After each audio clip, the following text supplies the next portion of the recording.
You're Locked On NHL, your daily podcast on the National Hockey League.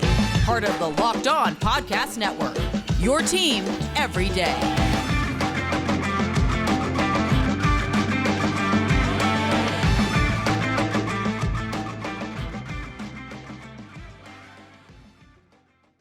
Hey there, hockey fans. Erica L. Ayala coming to you with another women's hockey spotlight. Now, although I was hoping to give you details about the new women's hockey league that's coming, unfortunately, I cannot do that. But what I can give you are my thoughts on this tell-all interview by the Boston Pride owner about the PWHPA animosity and much more. Great job by the Hockey News and Ian Kennedy to get this one on the record.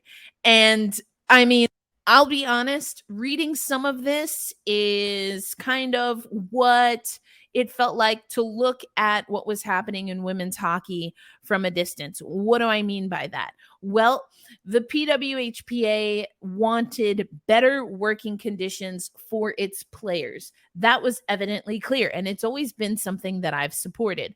What wasn't always clear about the PWHPA is what the PHF, again, the league that has just been acquired, it has not always been clear how what the PHF was doing didn't align with what the PWHPA wanted.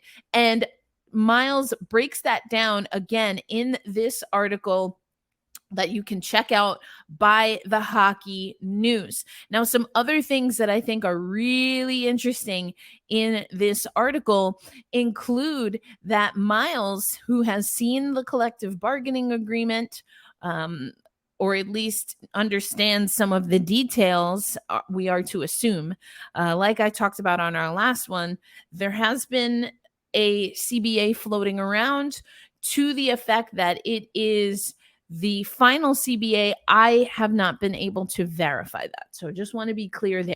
But Miles Arnon in this article, he goes on to say, quote, everything the PWHPA said they wanted to get, they didn't get. They compromised on their principles for very little in return. And some of the things that are little or are definitely less than they would have been had the PHF continued include salary. Now, Arnon gives some really interesting numbers when it comes to the salary and how the CBA as compared to what the salary was at the time the PHF was acquired is different. This is what Arnon says in the article. The principal feature of the CBA is that players' salaries start at about 16% lower than where we were going to be this season in the PHF. And as far as what they're paid relative to the work done, it's about 37% less as they're being required to play more games for less money. On top of that, they're locked in to a 3% per year pay increase across the board in terms of their effective cap for the next 8 years. And Arnon goes on to talk about things like inflation, things like the NHL getting involved, and that effectively will trap players into making less money than they would have at the PHF, at least for another 10 years as the money starts to trickle down. Now, so the question becomes, why did the PHF sell? Well, according to Arnon, there was a lot of pressure. And this is things that I had been hearing. Pressure from sponsors who didn't quite understand the women's hockey landscape. The PWHPA is saying there's no beef. The PHF is effectively not responding to the quote unquote perceived beef. And that left sponsors not wanting to get into the middle of what they felt was effectively messy. I have deduced that.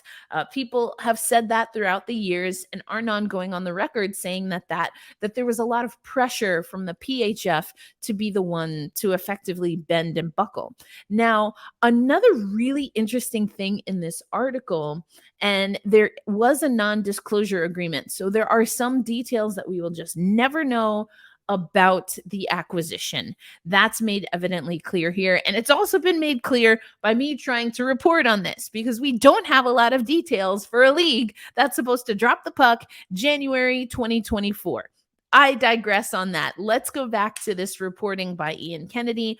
Miles talked about the the non-disclosure agreement, the NDA, being really important. And he felt it was really important. I'm summarizing his words because the NDA meant that the Mark Walter Group knew everything that the PWHPA was doing and everything that the PHF was doing. But the non-disclosure agreement, once it started, meant that the PWHPA and the PHF could not talk to each other. Now, on a previous episode of the Women's Hockey Spotlight, I believe it was Rachel and I when we did our deep dive. The reason I think that's so interesting is because from my reporting, I understand that the PHF was moving towards unionization, obviously the PWHPA moving toward unionization, but never the twain shall meet.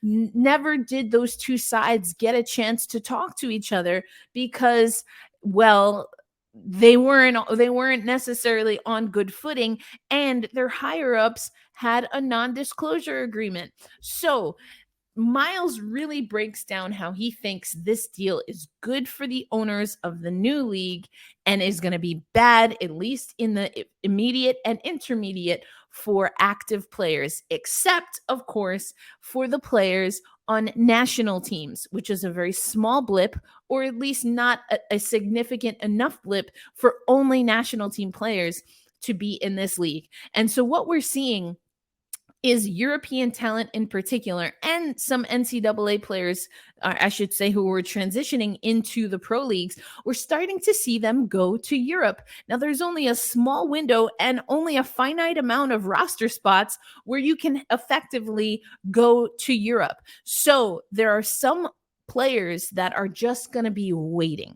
They're going to be waiting for the announcement of the 6 cities, which again have not been announced. There's no logo, there's no website, there's no updates on the draft. There's just a lot hanging in the balance. And who can afford to wait?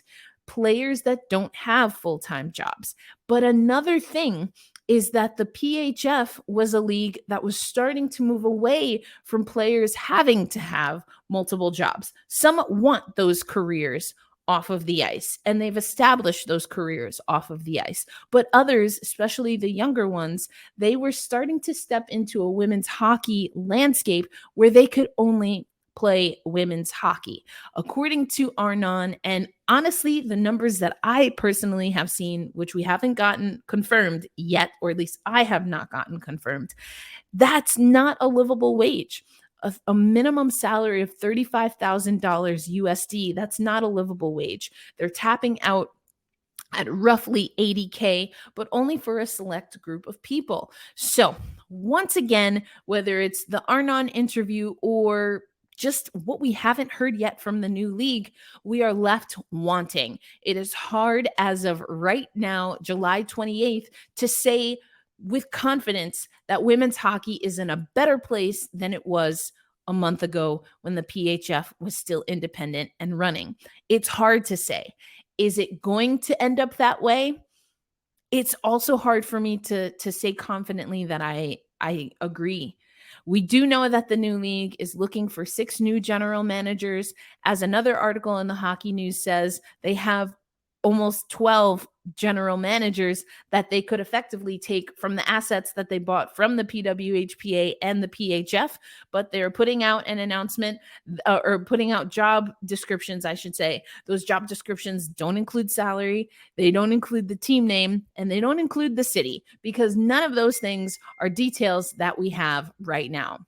So it's a little bit of a messy women's hockey spotlight, but women's hockey, unfortunately, I have to say this, is at minimum confusing, if not a little bit messy right now. So we are coming close to the 30 days in which we said we would get updates. It's not looking like we're going to get updates before the end of July. So can a league get the puck dropped January 2024, when as of July 28th, 2023, they don't have team names. They don't have team locations. They haven't announced rinks and venues. They haven't announced players, and they don't even know what their player pool is going to look like. Seems like an uphill climb, and it does seem like, at minimum, what we know is that while a few months ago we were expecting the PHF to drop the puck in November, that's not happening for women's hockey this season. So you're going to have to stick with us as we learn more. We were told about 30, minimum 30, but maximum 60. So I guess technically we're in that range, but we just have to wait for more women's hockey information. I wish I could tell you more. I certainly want to know more, but make sure you follow us here at Locked On NHL. And if you want more recent updates, follow me at elindsay08. You can, of course, head over to Locked On Kraken, or some of my other work, particularly in women's hockey, is at the Founding Four podcast, a part of Black Rosie Media. But that's your women's hockey spotlight for the time. Unfortunately, we still have lots of dark corners, so to speak, of women's hockey that we have to get illuminated before the puck is set to drop in January. But I'm going to